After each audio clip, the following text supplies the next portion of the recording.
Hello, this is our PBL project for our 11th grade physics class. This is a group effort made by Alejandra Lopez, Alondra Gardina, Fabian Hernandez, and Miriam Alzadi. Our project is going to be focused on learning about UV radiation through UV beads. These are the materials that we are going to be using. Basically, we have plain UV beads, which are the UV beads without any sunscreen. In the middle, we have the vitamin sunscreen UV beads, which are covered by the Olay Vitamin C 24-hour sunscreen. And lastly, on the right, we have the Sheer Mineral 25 UVA sun spray by Mad Hippie. We are going to put these UV beads outside in the sun to see if the sunscreen added to them might potentially affect them and prevent them from changing colors outside. After just a few seconds in the sun, you can see the significant difference in all the beads. The plain beads are the most colorful. They were the most affected by radiation because they were uncovered with any sunscreen. The vitamin C sunscreen beads were slightly affected, and as you can see, they were not fully protected by the sunscreen. The beads covered with sun spray, meanwhile, are not as saturated as the rest. Therefore, they were not as affected by the radiation as the other beads.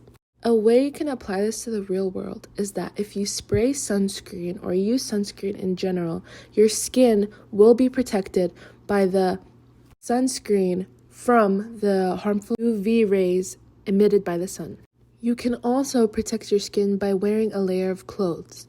The next video is going to demonstrate this. In this slowed down video, you can see that while the UV beads are under my sleeve, they are not as saturated as they are now that they are in the sun.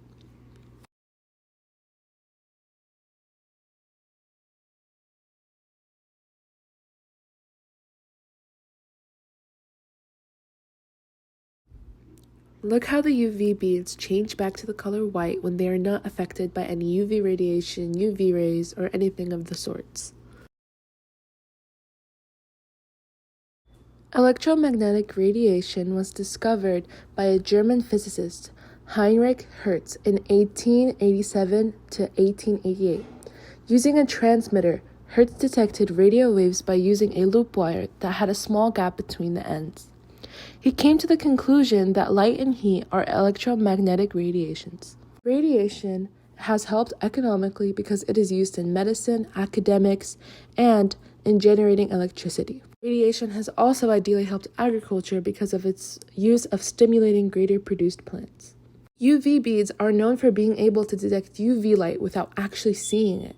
The UV beads contain different pigments that change the color when exposed to ultraviolet light from any source, including the sun. UV light helps society because of its powerful radiation, which disinfects surfaces as well as reduces pollutants in the water and air. It has also helped us create many things to protect us from the UV light in question. These solar beads have a pigment that reacts with ultraviolet light. They have chemical substance embedded in their plastic that contains that pigment that changes color when exposed to UV. You can't see ultraviolet light with the naked eye. However, with the help of UV beads, we can see how UV light works. To summarize our ELA component, we logged a daily journal to follow our PBL project and our experiences throughout. For the first week, we found numerous potential projects, and we decided to choose UV beads because of the interest in UV radiation. To sum up the rest of our tasks, we were given numerous different aspects of work to do, and we wrote, we experimented, we made a video, and all sorts of things. By the end of our PBL project, we had concluded that we all as a team understood the effects of UV light and UV radiation because of the UV beads.